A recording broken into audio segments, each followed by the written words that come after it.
Welcome back, dear viewers. We are discussing plus 2 biology chapter number 15, that is biodiversity and conservation.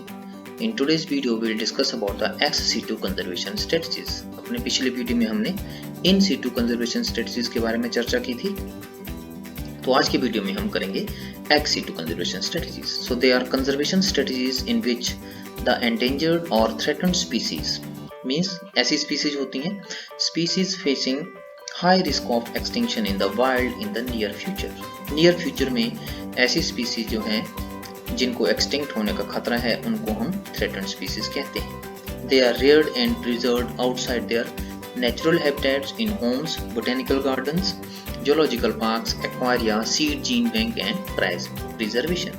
तो ये सारी means हैं ex situ conservation. तो इसमें हम इनको एक एक करके डिस्कस करेंगे। यहाँ पर sacred plants. Some endangered species of plants have been declared sacred. They are grown in homes, villages and religious places. तो sacred plants कई endangered species हैं plants की जिनको हम पवित्र मानते हैं और उनको हम घरों में लगाते हैं। जैसे ऑसिमम सैंक्टम है, तुलसी है, फिकस रिलीजियोसा है, रिलीजियोसा पीपल का पेड़ है। तो इनकी लोग पूजा करते हैं, तो पूजा के बहाने इनकी कंजर्वेशन हो जाती है। दूसरा है home gardens. A number of useful ornamental and peculiar plants are grown in home gardens. Channeling the endangered plant to home gardens will help in their conservation.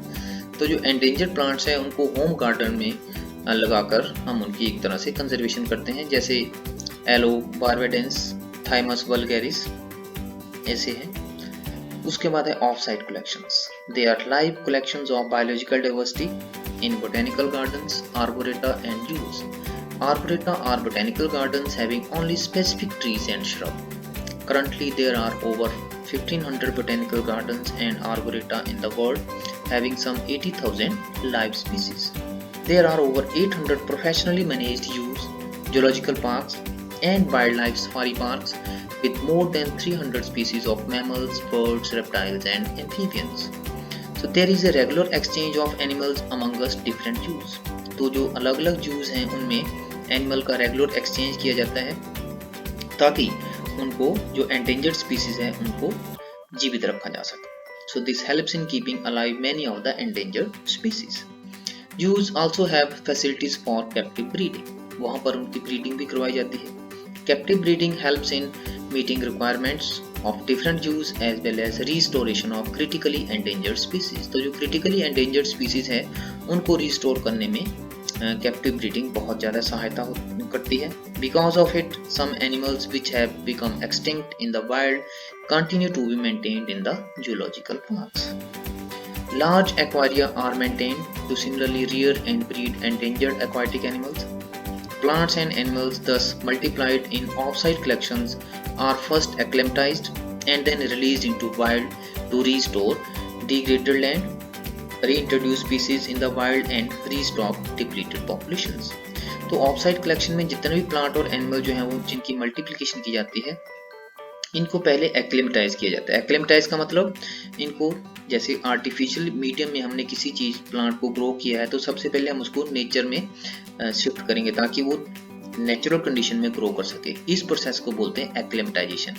अगर तो वो सक्सेस हो जाता है उसमें फिर उसको हम नेचर में शिफ्ट कर देते हैं, अगर नहीं होता तो फिर दोबारा उसमें चेंजेस करते हैं, उसके बाद उसको फिर शिफ्ट करते हैं। Next one is gene banks. They are institutes that maintain stock of the whole array of biodiversity in the form of seeds, seedlings, pollens, tissue culture, frozen germplasm and gene libraries. तो gene bank ऐसे जगह होती है जहाँ पर seed, seedling, pollen, tissue culture in सब को वहाँ पर स्टोर करके रखा होता है। तो इसमें दो प्रकार हैं। In house seed gene banks हैं। Orthodox seeds are the seeds capable of tolerating partial dehydration, anaerobiasis and low temperature. Fresh seeds are first dehydrated to reduce the moisture contents to 5.5%. They are then stored in special rooms under anaerobic conditions at a temperature of -10 degree to -20 degree centigrade. जैसे wheat, rice, oat, barley, gram, pea, bean, ये सारे जो हैं इनको इस प्रकार से इनकी कंजर्वेशन की जाती है। दूसरा है field seed gene banks. Seeds which can not tolerate partial desiccation, anaerobiasis and low temperature are called as recalcitrant seeds. They have a higher moisture content of 20 to 25%. Such seeds can be stored only for a short period. तो ऐसे seed जो है उनको सिर्फ हम short period के लिए ही store कर सकते हैं, जैसे टी है, कोकोआ है, जैक फ्रूट, लीची, rubber, coconut, etc. The endangered species and various varieties of such plants are grown in orchards. Next है tissue culture.